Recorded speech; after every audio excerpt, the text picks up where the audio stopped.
The DONS have called to abolish ICE. Now they're trying to shut it down.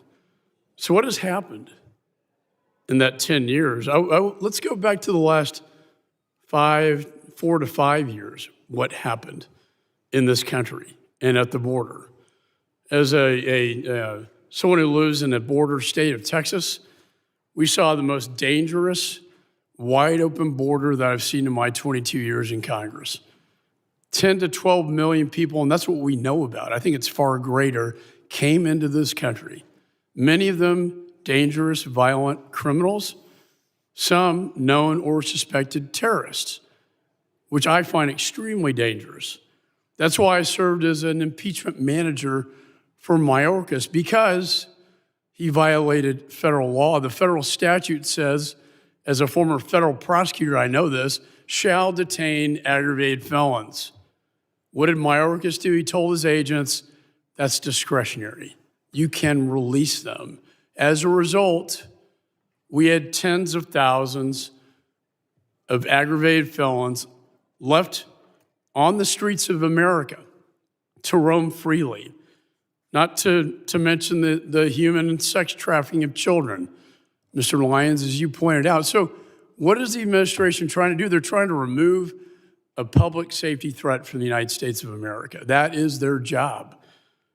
Restoring public safety should be the number one priority. And one of the problems here, as I examine it, is that Minnesota, Minneapolis in particular, is a sanctuary city. What does that mean? That means that it's a magnet for illegal. They're protected under the current situation because state and locals will not cooperate with federal law enforcement. In fact, Mr. Lyons, is it not true that they were not honoring ICE detainers that were put on dangerous felons in prison so that you could remove them from the United States? That is correct, sir. The detainers were not honored at the local level in Minneapolis.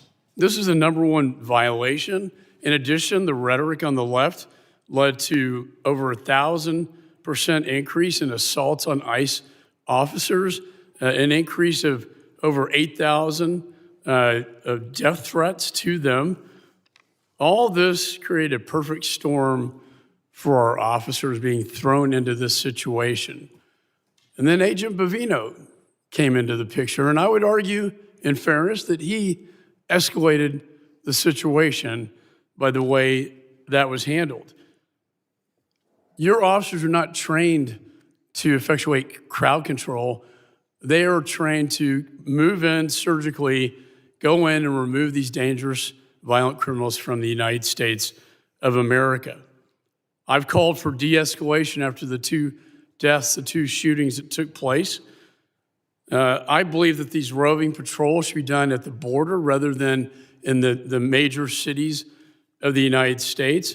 So when the president decided to remove Agent Bovino and put in Tom Homan, who I've known for years, a consummate professional, law enforcement professional, I commended the president. And what has been done since Mr. Homan came into the job? We now have targeted law enforcement operations. He is returning to the original mission of ICE. He is working with state and locals to do the crowd control. He is getting them to honor the ICE detainers. He is also getting the body cameras put on them. And the roving patrols, in his words to me, should be done at the border, not in major cities. My question to you, Mr. Lyons, is Mr. Homan now, are his operations in Minneapolis now bringing the situation under control? So we've seen a de-escalation in the fact that the protests, while they still go on, have subsided, and ICE has been allowed to do their targeted, intelligence-driven enforcement operation. Just the other night, local authorities arrested 54 protesters at the local level where ICE officers did not have to be engaged in that